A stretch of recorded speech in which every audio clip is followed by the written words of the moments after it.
हा म्हणजे मी client final केला, हो यस, माझ्याकडे इन्क्वायरी आहे, मी कॉल केला, मी मीटिंग बुक केली, मी प्रिपरेशन केलं, मी प्रपोजल बनवले आणि मी मीटिंगला गेलोय आणि मग मी प्रपोजल दिले. ह्या सगळ्या प्रोसेसमध्ये जातो तर तेव्हा वाटतं की आपला पर्सेंटेज रेशो वाढू शकतो. Agents who don't follow they are living lot of money on table. तर हे कसं वर्क करतं? फॉलोअप किती महत्वाचं आहे सेल्समध्ये? सगळ्यात बोरिंग काम काय आहे सेल्स मधलं तर तो फॉलोअप. विषय असा आहे की आपण सगळेजण रिजेक्शनला घाबरतो की 60% सेल हा तुमचा फॉलोअप मध्ये असतो. बरोबर. पण आपण नेहमी नेहमी नवीन क्लायंटला भेटतो. बरोबर. बट तो फॉलोअप, आता फॉलोअप मिस होण्याचे जे मला कारण कळलेत ना ते पण मी सांगतो. सेल्स पर्सन्स काय मिस्टेक्स करतात सेल्स करताना? मला काय वाटतं ओव्हर एक्साइटमेंट हे बरोबर नाहीये सेलसाठी. एकदम त्याचाच अपोजिट पण बिलकुल नाही चालत. खूप एकदम डल नाही का चाललाय हा वेळा जो हा बॅलन्सचा गेम आहे. थोडं तुम्ही बॅलन्स गोष्टी ठेवल्या पाहिजे. इन्फॉर्मेशन आजकाल इझी मिळते बट इम्प्लिमेंटेशन हा मुद्दा तसाच राहणार आहे असं मला वाटतंय. मग हा एक स्कोप आहे की जो इम्प्लिमेंटेशन ओरिएंटेड, ऍक्शन ओरिएंटेड जर कोच असेल जो की असा सिस्टम्स बिल्ड करेल. आतापर्यंत सिस्टम्स कसे होते की स्टेडियम्स भरवायचे, ऑडिटोरियम्स भरवायचे, नंतर तुम्ही ऍक्शन तुमचे. पण जर असं कोणी असेल की जो personal hand holding support provide करेल किंवा त्याला गाईड करेल किंवा पर्टिक्युलर रिझल्ट त्याला अचीव्ह करून देईल त्याच्या कोचिंगच्या थ्रू, बरोबर, त्यांना स्कोप आहे का? डेफिनेटली. बिझनेसचा मेन कोर म्हणजे सेल्स. सेल्स शिवाय बिझनेस नाही. आणि सेल्स कसा करायचा, कुठल्या वेळेने आपण स्वतःला प्रेझेंट करायचं, हाय तिकीट क्लायंट्स कसे ॲक्वायर करायचे आणि स्पेसिफिकली डिजिटल मार्केटिंगमध्ये कसे करायचे, तर ह्या सेल्स स्ट्रॅटेजीज आज आपण सिद्धांत सरांसोबत डिस्कस केलेल्या आहेत. आणि ह्या व्यतिरिक्त आपण बिझनेस कोचिंग आणि कोचिंग इंडस्ट्रीबद्दल खूप सारं डिस्कशन केलेलं आहे जे की तुम्ही तुमच्या कोचिंग बिझनेसमध्ये आणि तुमच्या डिजिटल मार्केटिंग बिझनेसमध्ये इम्प्लिमेंट करू शकता. नक्कीच ह्या सगळ्या गोष्टी इम्प्लिमेंट करा आणि तुमच्या बिझनेसला ग्रो करा. थँक्यू. तर तुमचा स्टार्ट झाला होता मॅथमॅटिक्सचे क्लासेसचे ॲडमिशन तुम्ही करून देत होते, तिथून तुमचा सेल्स जर्नी स्टार्ट झाली होती. तर मग स्टार्टचे डे कसे असतात? म्हणजे जोपर्यंत आपल्याला कळत नाही की आपले पॅशन सेल्समध्ये येणार आहे त्याच्या अगोदर काय दिवस असतात सेल्समध्ये आणि कसे ते दिवस होते तुमचे? राईट. मी म्हणलं की त्याच्या आधी आपण थोडंसं मी तुला बॅकग्राऊंड देतो म्हणजे लक्षात येईल की जर तुझा क्वेश्चन जर हा असेल की मला कधी कळलं किंवा मी सेल्समध्ये जाऊ शकतो, जर असं काय असेल तर किंवा अडचणी काय? अडचणीपेक्षा क्लिक कसं झालं की सेल्समध्ये जायचंय. मी ज्यांच्याकडे क्लासला गेलो ट्युशनसाठी तर नाही शोभराज बनसोडे मग. सो मी त्यांच्याकडे गेलो. गणेश कदम माझे मित्र आहेत. ओके. सो शोभराज बनसोडे माझे गुरु पण आहेत ते माझे, जे काही त्यांच्याकडनं घेतलेलं आहे म्हणजे जे काही शिकलेलो आहे ते. तर मी त्यांच्याकडे क्लासला गेलो तर त्यांनी मला एक पुस्तक दिलं होतं, the magic of thinking big, हे त्याने पुस्तक मला दिलं होतं. सो मी ते वाचलं आणि मला असं वाटलं की यार आपण पण काहीतरी वेगळं करू शकतो असं मला वाटतं. मोठाचा विषय लांब आहे नंतर तो, आधी आपण काहीतरी करू शकतो ते इम्पॉर्टंट आहे. म्हणजे तुम्ही काय विचार करा ना, छोट्या गावातनं आले तुम्ही, इथं काहीतरी चाललेलं आहे काम, तुमचे नवीन मित्र भेटले, तुम्ही जगमग बघता सगळे, आपलं काही टिकाव लागतो का नाही, त्याच्यामध्ये तुम्ही असं काहीतरी वाचताय, कोणतरी काहीतरी देतं तुम्हाला. सो मग ते पुस्तक मला त्याने दिलं होतं आणि मी मग त्यातनं थोड्या गोष्टी कळायला लागल्या. क्लासमध्ये मग मी सरांना म्हणले की सर मी मुलांना, सरांनी म्हणले की काही बघा मुलं वगैरे येतात का, काय कोणाला घेऊन येतात का. मग मी माझ्याच क्लासमधल्या पोरांना सांगितलं, मग बाजूच्या क्लासमधल्या पोरांना सांगितले असे सर आहे ट्युशन्स घेतात. सो आणि मला तिथं काहीतरी नाही का, आपण नाही का एक जी गोष्ट करू शकत नाही, काहीतरी तुम्ही ओलांडता एखादी गोष्ट, चाकरी मोड म्हणतो ना, असं काहीतरी झालं मला त्या मोमेंटला. आणि मग तेव्हा मी ठरवलं की नाही यार ह्याच्यात काहीतरी मजा येते आपल्याला आणि मग आपण काहीतरी वेगळं केल्यासारखं असं जरा फील झालं काहीतरी आपण वेगळं केलं. सो दॅट्स मग ते ट्युशनचं जे मार्केटिंग सुरू झालं ना, तर ते मग पॅम्पलेट डिझाईन, जाऊन पोरांना वाटणं आपल्याच कॉलेजमधल्या, जे असं वाईट वाटतं ना आपण आपलंच कॉलेज पोरांना कसं सांगायचं चला क्लासला, असं वाला टाईप झाला. दिस इज हाऊ इट इज. म्हणजे मार्केटिंग सुरुवात तशी झाली किंवा सेल्सची सुरुवात अशी झाली. मार्केटिंग जर डिफरंट पार्ट आहे. ओके, ठीक आहे सर.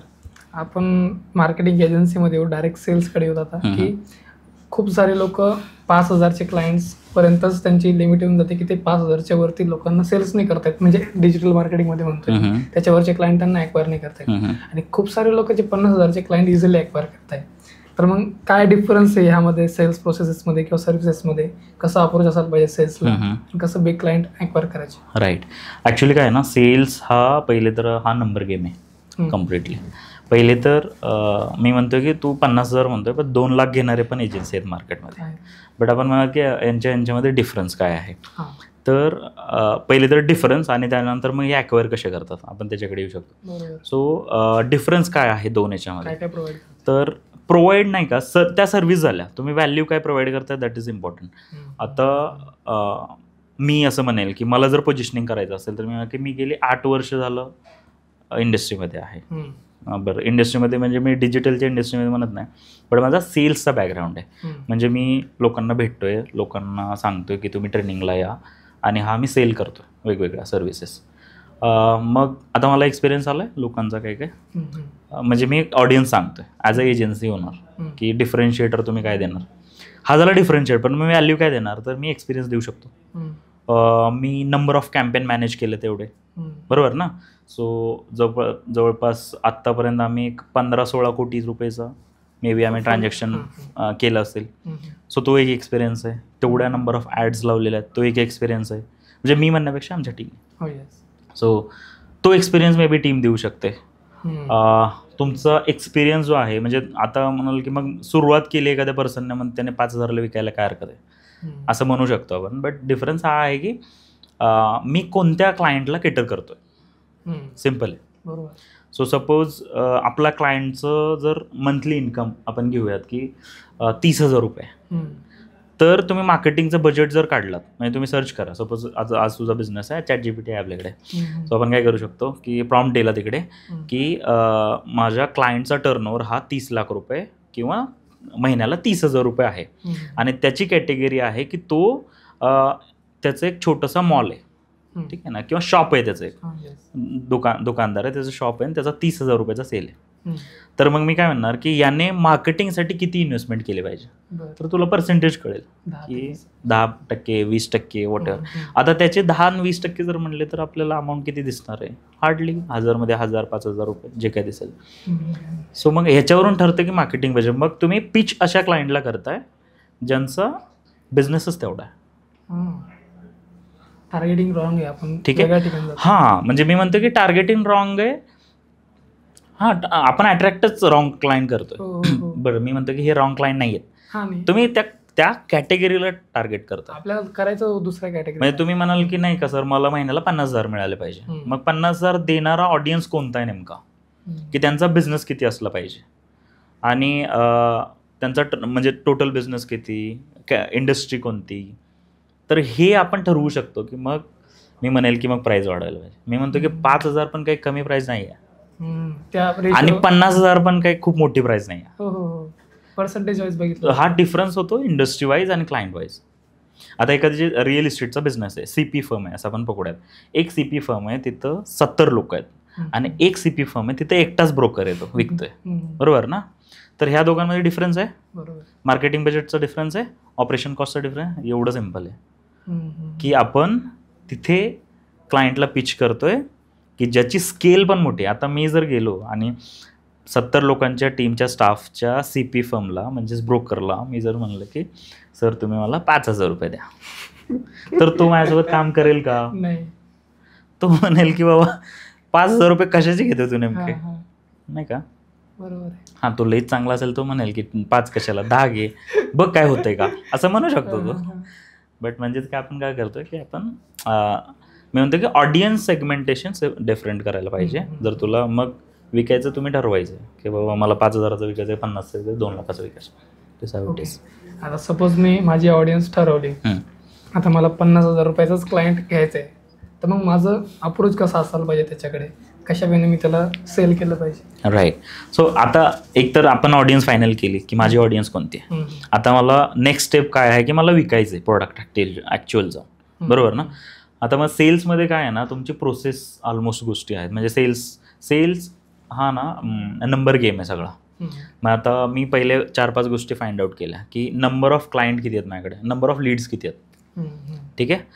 ती ऑडियन्स मी ठरवली की जो आता मला क्लिअर झालं की 50,000 मला कोण देऊ शकतो. दुसरा मी ठरवलं की बाबा माझ्याकडे मग इन्क्वायरी किती आहेत. आयदर मग इन्क्वायरी मी परचेस केल्यात, किंवा मी लीड फॉर्म कॅम्पेन लावलं आहे आणि इन्क्वायरी आल्यात, किंवा मी रेफरन्समधनं इन्क्वायरी, मग नंबर ऑफ इन्क्वायरी किती आहेत.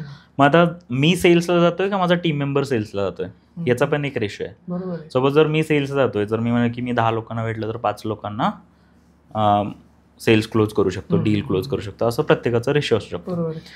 मग जर मी हे ठरवलं की आता मला जायचंय मीटिंगला, मग त्याचं एक प्रिपरेशन आहे ना, त्याला आपण काय म्हणतो, आता सगळं काही व्हिडिओमध्ये सांगू शकत नाही, बट सेल्समध्ये काय आहे, सस्पेक्टिंग प्रॉस्पेक्टिंग नावाचा एक प्रकार आहे, की बाबा सगळ्या क्लायंटबद्दल इन्फॉर्मेशन घेतली, रिसर्च केलं, आपण रिसर्च केलाय की कुठे बिझनेस आहे, काय आहे, सोशल मीडियाला काय आहे, कुठले कस्टमर अट्रॅक्ट केले जातात, तिकडे काय दिसतंय तुला ओव्हरऑल. आजकाल अजून पर्सनल ब्रँडिंगकडे लोकांचा जोर आहे, सो तिकडे पण आपल्याला भरपूर एक सायकोलॉजी कळू शकते की बाबा त्या एंटरप्रेन्योरची सायकोलॉजी काय आहे, ज्याला आपण भेटायला जाणार आहोत. देन बेसिक रूल आहेत सेल्सचे की तुम्ही फॉर्मल घालून जा, ठीक आहे, किंवा ज्या वेने तुम्ही प्रेझेंट करणार आहात क्लायंटला त्याचं काही प्रेझेंटेशन असेल तर घेऊन जा. काही लोक प्रेझेंटेशनमध्ये नाही करत प्रेझेंटेशन, बट ते ॲक्च्युअल त्यांची एक वेगवेगळी प्रत्येकाची स्टाईल असू शकते. सो मग तुम्ही पर्टिक्युलर टाईम पाळा, किंवा तुम्ही 11ला म्हटलं तर तुम्ही 11ला मीटिंगला जा, किंवा 10 मिनटं आधी जा, अजून बेटर आहे. किंवा उशीर झाला तर तुम्ही सांगा लोकांना की सर आम्हाला लेट होतोय, त्याचं कारण असं आहे. कारण ना जोपर्यंत लोकांना ट्रस्ट येणार नाही, की एखाद्या व्यक्तीला कस्टमरला ट्रस्ट कधी येईल, जेव्हा तुमचं कम्युनिकेशन त्यावेळी असेल की तुम्ही सांगताय, तुम्ही असंच काहीतरी फिरवाफिरवीची आपण उत्तरं देत नाही आहे, तेव्हा तो कस्टमर आपल्याला हे करेल. आणि मग मी मीटिंगला गेलोय, माझं आता प्रिपरेशन रेडी आहे, माझे सर्व्हिस प्लॅन रेडी आहेत, मी काय डिलिव्हर करणार हे पण रेडी आहे. आणि जेव्हा मी ही मीटिंग करेल ना, तर त्याचे चान्सेस वाढतील की नाही. बरोबर आहे. आपण अगोदर रिसर्च केलेली आहे, आपण त्याला काय द्यायचं हे पण माहिती. हा, म्हणजे मी क्लायंट फायनल केला, माझ्याकडे इन्क्वायरी आहे, मी कॉल केला, मी मीटिंग बुक केली, मी प्रिपरेशन केलं, मी प्रपोजल बनवले, आणि मी मीटिंगला गेलोय, आणि मग मी प्रपोजल दिले. तो पण अवेअर आहे की आता आपण येणार आहे, कोणतरी आपलं पिच करणार आहे. एक्झॅक्टली. सो मग ह्या सगळ्या प्रोसेसमध्ये जातो, तर तेव्हा वाटतं की आपला पर्सेंटेज रेशो वाढू शकतो. ओके सर, आता इथं एक फनलचा तुम्ही आता बोलले की सस्पेक्ट, प्रॉस्पेक्ट आणि फॉलोअपकडे बी आपण बोललो थोडं. तर कुठं ना कुठं एक फनलचा असतो की आपण एक टार्गेट ऑडियन्स ते एक ॲडव्होकेटपर्यंत एक फनल असतो की टार्गेट ऑडियन्स, सस्पेक्ट, प्रॉस्पेक्ट, मग ते अवेअरनेस, या स्टेज. हे फनल कसं वर्क करतं आणि हे कसं अप्लाय होतं बिझनेसमध्ये, आणि पर्टिक्युलर फनलवरती कुठली सेल्स स्ट्रॅटेजी अप्लाय होते. राईट. सो मी आता डिजिटल फनल आपण जे बनवतोय ना सगळं, मी त्याच्यावरती आता डिस्कस नाही करणार, बट मी हे सांगू शकतो की प्रत्येक ऑडियन्स आहे ना, तुम्ही कुठलीही सर्व्हिस जरी घेतली तर म्हणजे आता आम्ही काम करताना काय करतो, पहिला रिसर्च असतो की बाबा ॲक्च्युअल तुमचा कस्टमर कोण आहे, ठीक आहे. मग कस्टमर, त्याला आपण ऑडियन्स पर्सोना म्हणतो, सो तो आपण फायनल केला आहे. मग आता ह्या गोष्टी आपण ऐकल्याच आहेत, top of the funnel, bottom of funnel, ह्या सगळ्या गोष्टी आपण ऐकल्यात. पण मला का अजून ह्याला सिम्पल करूयात.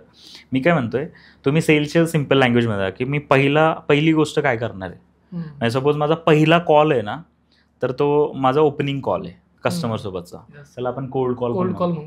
तर तो कॉल आहे ना, कशा पद्धतीने माझा जाणार आहे, मी पहिला डायलॉग काय असणार आहे, नमस्कार सर असं जाणार आहे का, हॅलो सर असा जाणार आहे, डिफरंट टोनिंग, का माझा आवाज एक्साइटमेंटचा आवाज असणार आहे का माझा डल आवाज असणार आहे, की हॅलो सर, काही लोक हॅलो सर असं पण असतं, काही लोक नमस्कार सर मी असं, मग काही लोक रूड पण वाटतात काय. मग हे सगळ्यांना बॉडी लँग्वेज, ह्या टोनिंग आहेत सगळे, ह्या टोनिंग पण तेवढंच इम्पॉर्टंट. ही झाली आपली ओपनिंग. मीटिंग जर अरेंज झाली तर that is our second achievement आपली, किंवा त्यांनी मीटिंग हे केलेली आहे. थर्ड आहे की मग तुम्ही जो मी रेशो सांगितला आहे की तुम्ही कुठल्या वेने जायचा.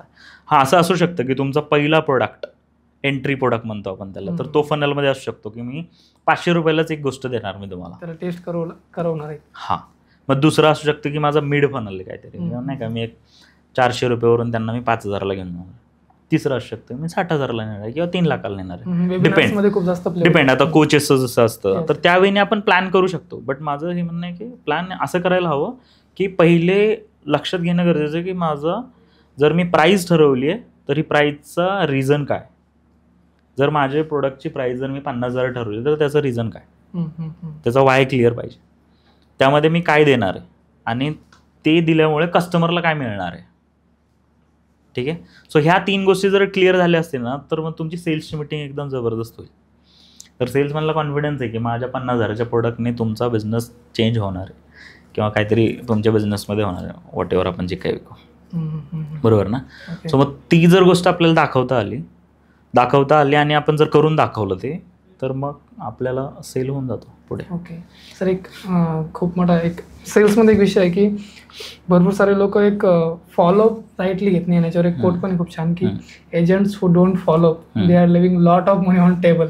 तर हे कसं वर्क करतं? कारण की लोक फॉलोअपच नाही घेत, राईट टाईमवर घेत नाही, किंवा ज्यांना सांगितलं की फॉलोअप घ्या ते फॉलोअपच घेत नाही. आणि फॉलोअप किती महत्वाचं आहे सेल्समध्ये त्याबद्दल सांगा. ऍक्च्युली काय ना, फॉलो सगळ्यात बोरिंग काम काय आहे सेल्स मधलं तर तो फॉलोअप. बरोबर आहे, खूप रिजेक्शन असतात. आणि विषय असा आहे की आपण सगळेजण रिजेक्शनला घाबरतो. हो यस बरोबर. मी तर पहिले तर बोरिंग काम, परत रिजेक्शन आपल्याला आवडत नाही. तो विषय तिथेच आहे की मी तर म्हणतो की 67, मी म्हणण्यापेक्षा ना डेटा भरपूर आहेत आज मार्केटमध्ये. 60% कोचेस सांगतात की 60% सेल हा तुमचा फॉलोअपमध्ये असतो. बरोबर. पण आपण नेहमी नवीन क्लायंटला भेटतो. बरोबर. बट तो फॉलोअप मिस होण्याचे जे मला कारण कळलेत ना ते पण मी सांगतो. की एक आहे CRM वापरत नाही आपण. बरं, खूप लोकांकडे CRM आहेत पण ते कधीच इनपुट करत नाहीत. कारण अगेन डेटा मेंटेन करणं हे करणं ना आपल्याला ते ॲडमिनिस्ट्रेटिव्ह काम वाटतं. आणि मग आपल्याला एक सिनेरिओ आहे ना, आपण प्रोकास्टिनेट करतो, हे करतो भरपूर गोष्टी. मी म्हणतो की मग आलं तसं कॉल करणं, आठवलं की कॉल करणं. आपण डेली गोष्टी मेंटेन करत नाही. डेली आपण कॉल किती वाजता करायचं आहे, काय करायचं आहे असं नाही करत आपण खूप वेळा. मग खूप वेळा हे ना इश्यूज आहेत ज्याच्यामुळे सेल होत नाही. म्हणजे नाही का, CRM नाही आहे, काम पहिलेच बोरिंग आहे फॉलोअपचं. आणि हे पण आहे की फॉलोअप किती वेळा घ्यायचा हा पण प्रॉब्लेम आहे. की खूप वेळा आपण फॉलोअप घेतोय समोरचा माणूस फोनच उचलत नाही. किती वेळा फॉलोअप घेणार तुम्ही? मग त्याचा रेशो काय काढलाय का? किंवा तुम्हाला कोणी सांगितलंय का की बाबा किती रेशो आहे याचा? की बाबा मी एका कस्टमर सोबत किती वेळा फॉलोअप घेतला पाहिजे? जर त्याने फोन नाही उचलला तर किती वेळा घेतला पाहिजे? त्याने मेसेजला रिप्लाय नाही दिला तर किती वेळा मी मेसेज केला पाहिजे? मग ह्याच्याने तुमची पोझिशनिंग पण ठरणार आहे ना. तुम्ही नाही का, आपल्याला खूप कॉल येतात बघा, नाही काय सर हे घ्या ते घ्या ते घ्या, मग आपण खूप वेळा म्हणतो की यार असं पण असू शकतं. सो मग तुम्ही ठरवू शकता की बाबा मला आता हे कसं ठरवायचं. खूप सिम्पल आहे, एक स्ट्रॅटेजी. तुम्ही आत्तापर्यंत एक क्लायंट पकडायचा, त्याला तुम्ही कसा क्लोज केला, तो क्लायंट कुठून आला. सपोज एक क्लायंट रेफरन्सने आलाय, मी त्याला कॉल केला, त्याने कॉल उचलला, मला मीटिंग दिली किंवा नाही दिली, त्याने सांगितलं की नेक्स्ट वीकला कॉल करा, मी सांगतो. नेक्स्ट वीकला मी कॉल केला, त्याने मीटिंग दिली, मीटिंगला मी गेलो, मीटिंगमध्ये त्याने सांगितलं ठीक आहे आपण करूयात, चल तुझ्यासोबत पॉडकास्ट करूया, असं ठरले. ठीक आहे, मग प्राईस सांगितली, मग त्याच्यावर त्याने सांगितले मी आठवड्याने सांगतो. मग एक वीक नंतर तू परत फोन केला, त्याने उचलला नाही. दुसऱ्या वीकमध्ये फोन केला, तो म्हणला की मी सांगतो तुला. ठीक आहे, आता हा फनल चालू आहे तुझा सेल्सचा. ठीक आहे, आणि मग तुला त्याने सांगितलं ठीक आहे तू एवढे पैसे म्हणत होता पण माझं बजेट एवढंच. सपोज तू एक्स अमाऊंट सांगितलं. सो मग आता क्लोजिंगचं जवळ आलेलं आहे पण अजून क्लोज नाही आहे. बरोबर ना. आणि sales is equal to transaction. जोपर्यंत पैसा अकाउंट में आएगा नाही तब तक वो सेल नाही आहे. किती पण मी म्हटलं तुला चल बा ठीक आहे डन आहे, तरी पण जोपर्यंत पैसे नाही आले तोपर्यंत सेल नाही आहे. सो मग त्याने सांगितले की ठीक आहे ही प्राईस लॉक, मी एवढ्या याच्या खाली येणार नाही. मग तू डन केली आणि मग तो क्लायंटने पैसे पाठवले. हा झाला तुझा सेलचा एक तुझ्याकडे फनल बनला म्हणण्यापेक्षा एक तुझ्याकडे केस झाली पूर्ण. सो अशा तू वेगवेगळ्या सिनेरिओच्या केसेस तू समोर घेऊ शकतोस आणि सेम रिप्लिका करायची परत. आता कॅल्क्युलेट केलं तू रेफरन्सच्या क्लायंटला मला किती कॉल केले, किती फॉलोअप घेतले. सो हे तू रेशो कंटिन्यू करू शकतोस याच्याने. आणि हे जेव्हा रिप्लिका करणार ना, रिप्लिकामध्ये तुझा 60% सेल वाढतो. म्हणजे हा माझा एक्सपिरियन्स आहे. सो हे प्रत्येक क्लायंटकडे. आता ही रेफरन्सची इन्क्वायरी होती, दुसरी फेसबुकची इन्क्वायरी असू शकते, तिसरी रेफरन्स टू रेफरन्स असू शकते. म्हणजे प्रत्येक एक सिनारिओ आपण म्हणजे काय म्हणता येईल त्याला की आपण हे कसं बनवलंय. हां, स्टोरी लाईन रेप्लिका करायचं. हां बस. आणि मग डिफरंट काय करणार तुम्ही? डिफरंट काय करणार तर तुम्ही अजून एक सेल्समन आणा, त्याला सेम गोष्ट करायची. बरोबर ना. बरोबर. सर एक परेटो प्रिन्सिपल याच्यामध्ये अप्लाय होतो की 20% टू अँड 20% अँड 80%, की 20% क्लायंट तुमचा 80% रेव्हेन्यू आणून देतो. बरोबर. तर हे कसं अप्लाय होतो आणि तुम्ही याला कसं एक्सपिरियन्स केलं? राईट. सो मला वाटतं आपण ना कॅटेगरीज करूया त्याला, की 2 कॅटेगरी आहेत. एक आहे 20,000ची सर्व्हिस, एक आहे 50,000ची सर्व्हिस.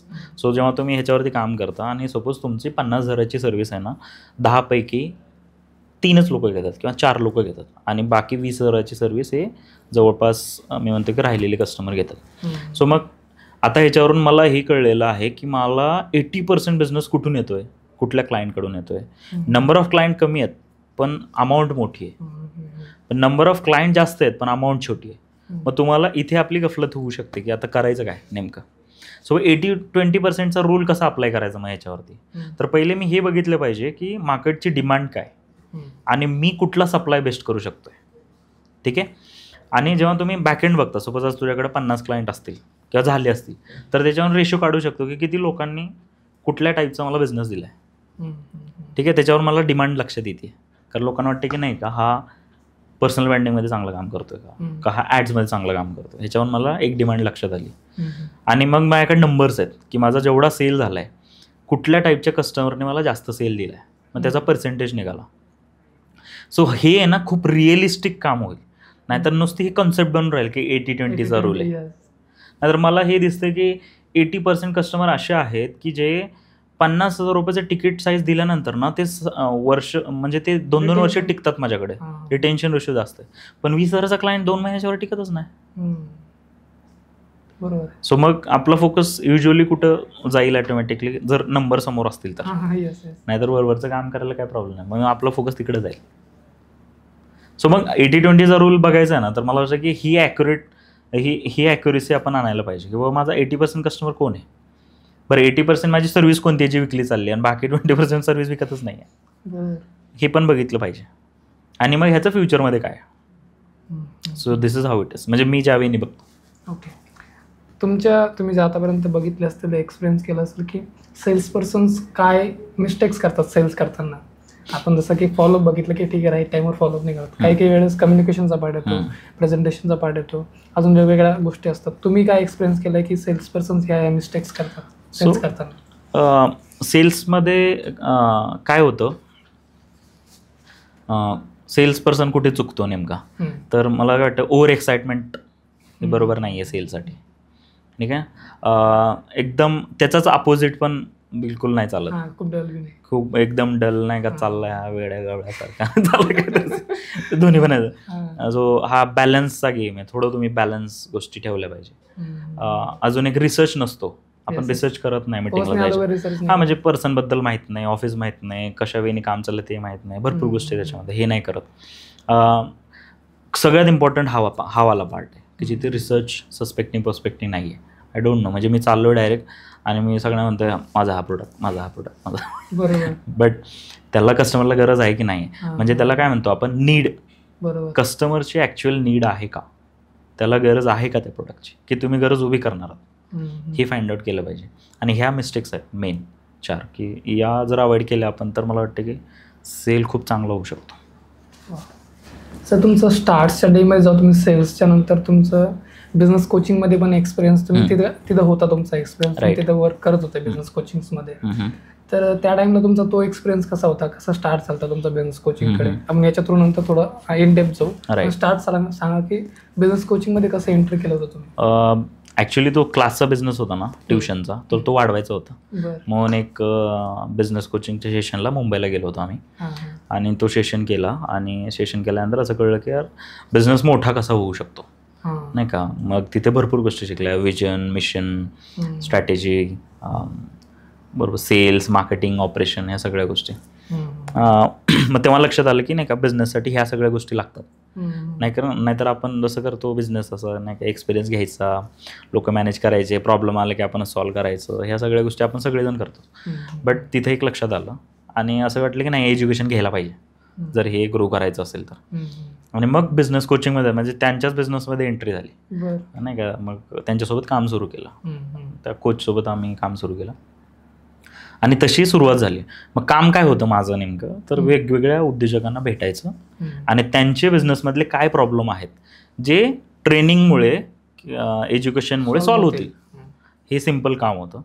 आणि हेच जाऊन मी विकायचो की आधी ट्युशन क्लास विकायचं, नंतर मग बिझनेस कोचिंग की सर हा प्रॉब्लेम आहे तर तुम्ही हा ट्रेनिंग करा आणि यामुळे बिझनेस वाढेल, असं हे ट्रेनिंगचं एकंदरीत काम चालू केलं. ओके. आणि तुम्ही लॉकडाऊनच्या टायमाला वेबिनार्स आणि कोर्सेस पण तुम्ही बनवणं चालू केले होते. राईट. मग ते मला ह्यावेळी अजून सांगा की सध्याला मी भरपूर साऱ्या लोकांना भेटलो, त्यांचं बिझनेस कोचिंगकडे लक्ष जात आहे सध्याला, त्यांना स्वतःला शिकवायचं आहे किंवा त्यांना कोचिंग्स आवडतात. तर मग सध्याला इन फ्युचर बिझनेस कोचिंगचा काय फ्युचर राहणार आहे. आणि भरपूर सारे लोक आता पर्सनल ब्रँड पण बिल्ड करताय, ते पण कोर्सेसच्या थ्रू लोकांना एज्युकेशन प्रोव्हाइड करताय. बिझनेस कॉन्टेंट क्रिएटर्स मी मोस्टली बघितले जेवढे. तर मग बिझनेस कन्सल्टिंग कोचिंगच्या थ्रू त्याचं काय फ्युचर आहे आणि ते कसं होणार आहे. मला काय वाटतंय की ट्रेनिंग बिझनेस आहे ना, ट्रेनिंग बिझनेसमध्ये ना खूप चांगलं फ्युचर पण आहे. विषय फक्त एकच आहे की लोकांना ना आता इन्फॉर्मेशन भरपूर आहे, त्यामुळे ना मला वाटतं की कॉम्पिटिशन पण तेवढी स्ट्रॉंग आहे होणार आहे. की इन्फॉर्मेशन आहे म्हणजेच तुम्ही खूप चांगलं बिझनेस एखाद्याचा घडवू शकता असं नाही असं मला वाटतं. कारण शेवटी सगळा ॲक्शनचा गेम आहे. जर मी तुम्हाला सांगितलं की हे बघ ह्या स्टेप फॉलो कर, तुझा सेल वाढेल, ठीक आहे, आणि तू त्या स्टेप फॉलोज नाही केलं तर फक्त नॉलेज घेतलं. हां, मग नॉलेज तर मग ChatGPTकडे पण आहे ना, कोचिंगला जायची काय गरज आहे. हां, पण मग इथे मे बी ना ॲक्शन ओरिएंटेड कोच चालू शकतो. हां, म्हणजे तिकडे तो येऊ शकतो. आतापर्यंत तसे नव्हते खूप सारे. हां, म्हणजे तुम्ही ॲक्शन ओरिएंटेड काहीतरी देत होते ते आपल्याला, विच इज गुड. आता मी हे का सांगू शकतो कारण आम्ही ऑलरेडी कोचेस ट्रेनरसोबत काम करतो. बट मी म्हणेल की ह्याची खूप गरज आहे मार्केटमध्ये. म्हणजे ट्रेनर्सची खूप गरज आहे. बिझनेस कोचिंग कुठल्याही कोचिंग इंडस्ट्रीमध्ये मला असं वाटतं की भरपूर गरज आहे.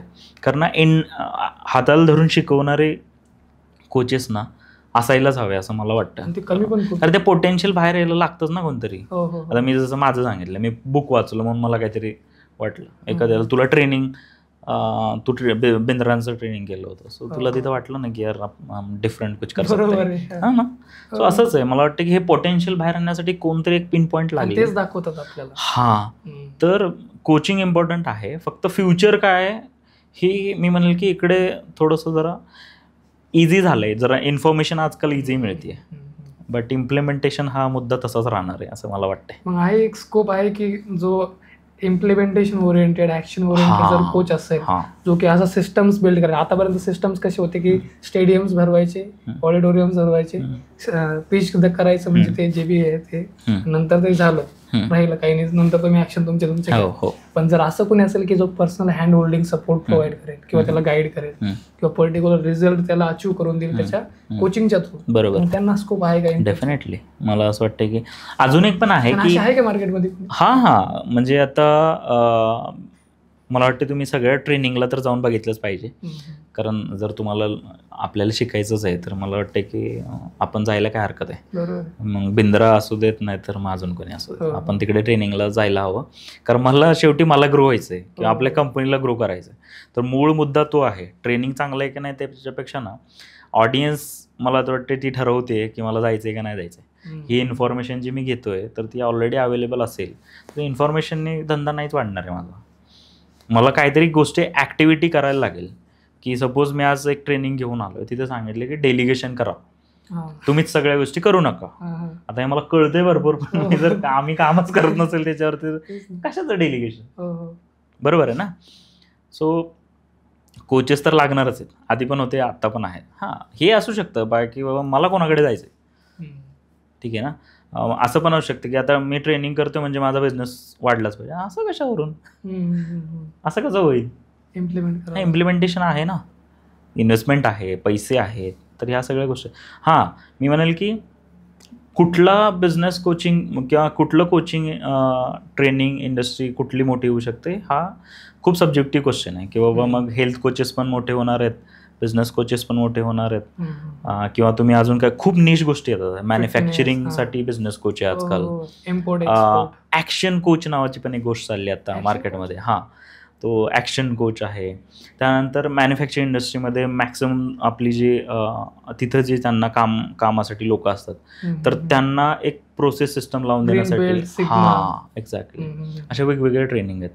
आणि मला असं वाटतं की हळूहळू लागणारच आहेत लोकांना. कारण ना जेवढ्या फास्ट पेजनी गोष्टी ग्रो होतात आहे ना, त्यामुळे कोणतरी शिकवणारा पाहिजे बॅकएंडला की नाही बाबा तू हे कोप अप कसं करणार. मी जसं म्हणलं की नाही का मॅन्युफॅक्चरिंग इंडस्ट्री आहे तर तिथे वेगळे चॅलेंजेस आहेत, तर तिकडे वेगळा कोच येऊ शकतो. हेल्थमध्ये पर्टिक्युलर गोष्टी येऊ शकतात, तिकडे वेगळे कोच येऊ शकतात. प्रोडक्ट बेस्ड बिझनेसमध्ये काही कोचिंग घेतात पण प्रोडक्ट पण विकतात आहे, असं पण बिझनेस आहेत ना. सो मला वाटतं की ही इंडस्ट्री अजून इव्हॉल्व्ह होतीये. आणि मला वाटतं की यांना अजून खूप मोठा चान्स आहे, कारण हे पर्सनल ब्रँडिंग आत्ता ज्या वेनी ग्रो होत आहे ना, तर मला असं वाटतं की आता बघा ना, आपण 25-30 वर्ष जुने पण बिझनेस कोच आहेत, किंवा नुसते बिझनेस कोच नाही, आता वेगवेगळ्या इंडस्ट्रीमध्ये खूप एक्सपिरियन्स. आता डॉक्टर आहे एखाद्या लय भारी तुमच्याकडे, आता सगळ्यांकडे नाही, आयुर्वेदिक डॉक्टर असतो, त्याला खूप एक्सपिरियन्स असतो, सगळे त्याचं नाव घेतात, बट तो डिजिटली कुठंच नाही आहे. बट तो जर डिजिटल आला तर एक विषय हा आहे की त्याला याची गरज नसेल, कारण एवढा कस्टमर बेस आहे, त्याला वेळच नाही आहे. बट तो जर आला तर त्याकडे नॉलेज देऊ शकतो ना तो, ज्याने लोकांना फायदा होईल. पण ती कोचिंगच झाली ना, मग ते कोर्स काढू शकतात, असं काहीतरी होऊ शकतं. बरोबर ना. सेल्सचाच कोच आहे एखादा फक्त, की तो काय करतो, फक्त सेल्सच्या टीमला ट्रेन करतो, होऊ शकतं ना. एक कल्चरचा कोच आहे फक्त, की कंपनीमध्ये कल्चर कसं बनवायचं. एक असू शकतो डिस्ट्रीब्युशन नेटवर्क कसं रन होतं ना, त्याचा कोच असू शकतो, म्हणजे बिझनेसमधलं मी म्हणतो. एक असू शकतो की बाबा तुमचं ॲज अ फाउंडरचं प्रोफाईल कसं मॅनेज करायचं, आम्ही करतो ते. सो असं होऊ शकतं ना. एक दोन गोष्टी आहे, एक कन्सल्टंट आहे, एक सर्व्हिस प्रोव्हायडर आहे. अगेन जो कन्सल्ट करतोय तो दुसरा त्याला सर्व्हिस प्रोव्हायडर मिळणार आहे. So business hand in hand चालेल ना, असं आहे. आपण आपल्या लास्ट पार्टकडे येऊ. येस. की तुम्ही आतापर्यंत बेस्ट बुक्स ज्यांनी तुम्हाला हेल्प केलंय आणि आतापर्यंत बेस्ट बुक्स तुम्हाला आवडल्यात, त्या कुठल्या जे तुम्ही रिकमेंड करणार आवडेल? ओके, सो मी पहिलं the magic of thinking big नेहमी का सांगतो, त्याचं रिझन असं आहे की तुम्ही जर एकदम, आपण जर या स्टेजला असो ना की माहिती नाही, चला बघू काय करायचं ते, असं जर चाललंय आणि खूप मोठा विचार पण येत नाही डोक्यात, तर तेव्हा मला वाटतं की ते पुस्तक वाचावं. म्हणजे काही न माहित असलेलं, म्हणजे नाही का एकदम क्लॅरिटी नाही, तू कॉलेजला आहेस, मस्त चाललंय, एकदम बढिया सब चंगाजी नाही का, मग असंच म्हणून ते पुस्तक जरी वाचलं ना, तर मग एक आयडिया येऊ शकते, यार आपण याच परिस्थितीमध्ये या एन्व्हायरमेंटमध्ये काहीतरी मोठं करू. एक्झॅक्टली. तर हे सगळं नंतरचं मोठं करूया. मी म्हणतो जस्ट वाचलं म्हणून वाचलं तरी ना तुम्हाला आयडिया येऊन जाईल की बाबा हे का वाचलं पाहिजे, वाचणाऱ्याला कळेल. दुसरं पुस्तक आहे ना की मला वाटतं कम्युनिकेशन ना सगळ्यांसाठी इम्पॉर्टंट आहे, की सगळ्यांना बोलता यायला पाहिजे आणि कोणाशी पण बोलता यायला पाहिजे. तर मला असं वाटतं की आहे की नाही, इम्पॉर्टंट आहे ना, कम्युनिकेशन खूप इम्पॉर्टंट आहे. तर मला वाटतं की तिथे आपल्याला how to win friends and influence people. So ते पुस्तक ना हायली रिकमेंडेड आहे. तुम्ही सेल्समध्ये जा, तुम्ही बिझनेस करा, जॉब करा, व्हॉटएव्हर काय करायचं ते, मला वाटतं की ते तर पुस्तक सगळ्यांनीच वाचलं पाहिजे. सगळ्यात इम्पॉर्टंट की त्याच्यामुळे मला वाटतं की लाईफ इझी होऊन जातं. कम्युनिकेशन, कारण मला वाटतं कम्युनिकेशनच आहे ना, आपण बोलतोय तिकडेच आहेत सगळ्या गोष्टी. आणि तिसरं मला असं वाटतं की जर भगवद्गीता वाचू शकलात तर लईच भारी, कारण थोडंसं सगळ्याच गोष्टी आपल्याला समजतात, सगळ्याच बाजूने हे होतं. आणि मी म्हणते भगवद्गीता बघा पण, आणि काय व्हिज्युअल आपल्याला बघता आलं तर ते पण बघा, आणि वाचता आलं तर ते पण बघा. कारण मला, आणि असं काय खूप असा रशमध्ये नाही आहेत कुठल्याच गोष्टी, बट मला असं वाटतं की एक ही गोष्ट केली पाहिजे. तर मला वाटतं हे 3 बेस्ट बुक आहेत. बुक म्हणण्यापेक्षा ह्या गोष्टी मला वाटतं की हे मॅन्डेटरी ठेवलं तरी काही हरकत नाही आहे, ह्याच्याने फायदाच होणार आहे, नुकसान काहीच नाही आहे. तसाही एवढा टाईम देतोय आपण मोबाईलवर, पॉडकास्ट बिडकास्ट बघतो, सगळं करतो, इन्फॉर्मेशन एवढी येते, बट मला असं वाटतं की याने ना आपल्याला खूप भारी फायदा होईल ह्या 2-3 गोष्टी केल्या तरी. सिम्पल काय जास्त कॉम्प्लिकेशनमध्ये जायचं नाही आहे, सिम्पल रूल ठेवायचं आहे, एकदम उघड्या डोळ्याने बघायचं आहे काय चाललंय असं. सर एक लास्ट की एक डेली जो तुमचा माइंडसेट असतो किंवा एक बेस्ट कोट तो तुम्हाला आवडतो, तोच तुम्हाला ड्राईव्ह करतो डेली, आणि त्यामुळेच तुमचं आतापर्यंत इथपर्यंत तुम्ही पोहोचले किंवा इन फ्युचर तुम्ही तुमचे गोल्स अचीव्ह करणार, त्या एका कोटवर किंवा एका माइंडसेटवरती तो तुमचा माइंडसेट आहे. ओके, सो काय ना थोडंसं मी म्हणाल की माइंडसेट आहे ना, असं काही डेली रोज तोच राहू शकतो असं नाही आहे, पण ना मला वाटतं की ज्याने आपला बिझनेस ड्राईव्ह होऊ शकतो किंवा तुम्ही ड्राईव्ह होता ना, असं तुम्ही काहीतरी प्लॅन करू शकता. जसं की मी आता म्हणतो की एक वाक्य बोलतो मी, the show must go on. ठीक आहे ना, वॉट एव्हर काही जरी चालू असलं ना तर तुम्हाला पुढं निघायचंच आहे. ठीक आहे ना, असं असू शकतं. तुम्ही बिझनेसमध्ये अप्लाय करा, नाहीतर तुम्ही मग तुमच्या पर्सनल याच्यात अप्लाय करा, असं आहे. बिझनेसमध्ये तर आम्ही तिथं लावून ठेवलं, तुम्ही बघितलं ऑफिसमध्ये की मार्केटिंग इज एव्हरीथिंग. येस वो चीज आगे लेके जाते. ओके, थँक्यू सर, खूप मजा आली. हां ना. येस, तर नक्कीच पुढच्या वेळेस एखादा टॉपिक भेटला तर आपण करू. नक्कीच नक्कीच नक्कीच. आणि धन्यवाद सर तुमचा वेळ दिल्याबद्दल. येस, थँक्यू सो मच मला अपॉर्च्युनिटी दिल्याबद्दल आणि काय म्हणतात माझ्या फेवरेट टॉपिकवरती बोलायला दिल्याबद्दल. मार्केटिंग, सेल्स, आता आमचं कामाचं म्हणण्यापेक्षा मला की सेल्स असा विषय आहे ना की मला वाटतं सगळ्यांनी शिकला पाहिजे. सगळीकडेच आपल्याला हेल्प होते त्या गोष्टींची. होप सो तुम्हाला पॉडकास्ट आवडला असेल, कमेंट करा नक्कीच आम्हाला. आणि चॅनलला भरभरून सबस्क्राईब करा. सो चॅनल वाढेल, तो चांगले गेस्ट बोलवेल. चांगलं काम करतोय तो. So thank you so much. Thank you sir. या.